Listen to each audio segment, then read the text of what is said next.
You must be in Manitoba by now. I've planted the spring seeds, spinach and carrots and radishes. I'm sitting next to William, Harriet Ford's son, who lives in Brandon. The accountant, you remember? In case you stop there to sleep maybe as you pass by. If you pass by. Though I know you probably won't, and probably William will be confused by the name on the envelope.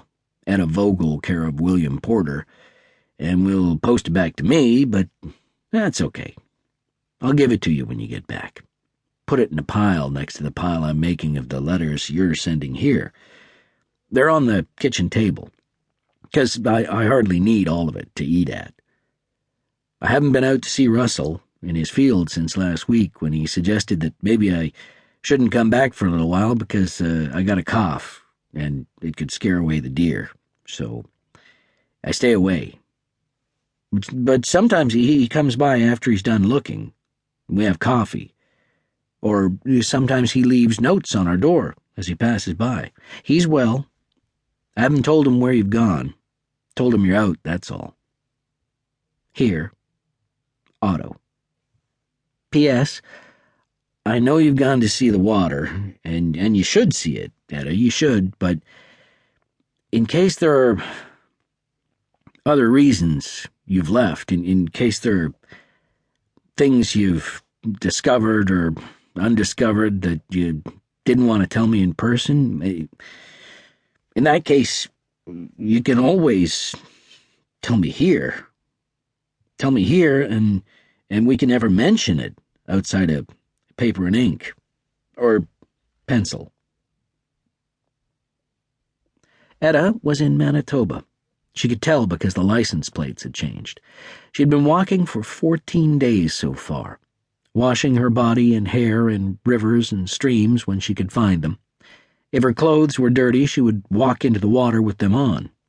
Not too far, just enough to let the current pull the dirt and sweat away, and then she would close her eyes and hold her breath and duck her head under, the feel of moving liquid through her thin white hair against her scalp. At home she'd kept it curled to look like more than it was, but here it dried straight and fine, and she tucked it behind her ears like a child. If her clothes weren't dirty, she would take them off and walk into the rivers naked, the cold hitting her in patches, knees, sex, belly button, breasts, mouth, hair. But there weren't always rivers and streams crossing her path. Etta would sometimes go for days dry. Some months earlier, she had started getting pulled into Otto's dreams instead of her own at night.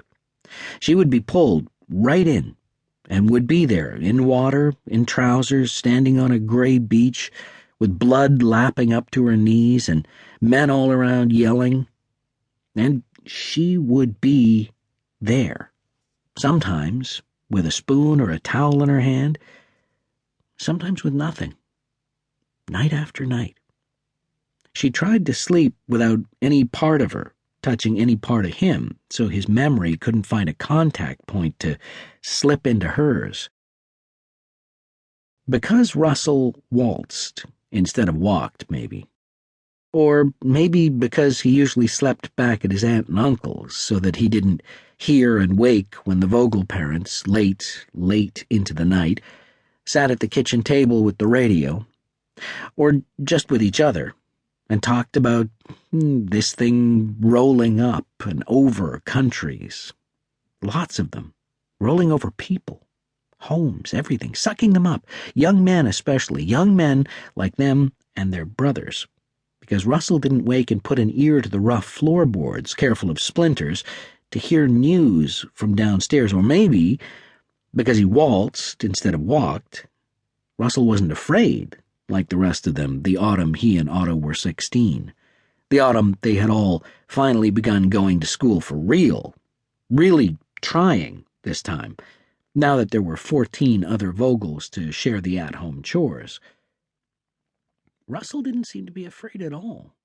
He whistled when he waltzed to school.